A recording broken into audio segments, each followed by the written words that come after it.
Salut! On nous a demandé de faire une petite vidéo pour vous montrer comment on procède pour fabriquer des choses à la main, comment on trouve les idées, qu'est-ce que ça nous apporte. Parce qu'en effet, pendant ce temps de confinement un peu particulier, chacune des personnes de la famille a trouvé quelque chose à faire. Comme faire un puzzle en aquarelle. Apprendre à faire des nœuds pour fabriquer des balançoires. Ou expérimenter de nouvelles recettes. Oui, parce qu'en effet, il y a énormément de bonnes raisons de faire des choses avec ses mains. La première, c'est que c'est quand même bien stylé. Et puis, on est toujours fier de faire quelque chose de beau. Ensuite, réaliser, c'est s'exprimer, c'est faire quelque chose qui parle de nous-mêmes.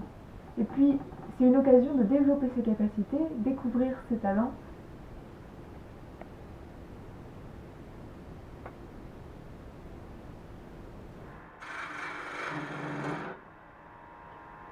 Ça peut être parce qu'on a besoin d'un objet qu'on peut fabriquer. J'avais justement besoin d'un rouleau à pâtisserie. Et moi, pendant les vacances, d'un poulailler. On vous a montré ce que ça nous apportait personnellement de fabriquer les choses avec nos mains. Maintenant, on va vous proposer des pistes pour trouver des idées de projets. Beaucoup d'idées qu'on a eues sortent d'internet, comme ce carnet d'organisation.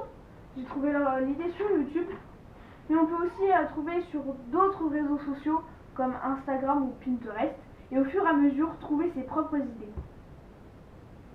Alors ici, j'ai un casque en cuir que j'ai pas encore fini, dont l'original a été trouvé sur YouTube. Parce que personnellement, les gens qui me fascinent vraiment sur YouTube sont les gens qui fabriquent des trucs vraiment incroyables. Mais vous pouvez aussi faire marcher votre imagination. En rangeant ou en cherchant dans les placards, on peut trouver des projets qui mériteraient d'être finis. Ou des bouquins d'être lus. Vous pouvez aussi prendre quelque chose que vous savez déjà faire et en décliner les possibilités pour l'approfondir. Par exemple, je savais déjà jouer avec ce médiator qu'on tient avec deux doigts, avec lequel on fait plutôt de la rythmique.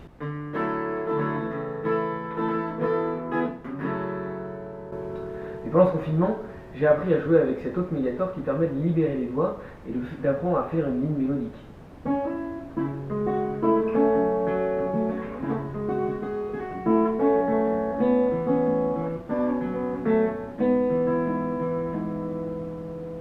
On peut aussi apprendre à jouer à plusieurs, à jouer un autre style de musique ou autre.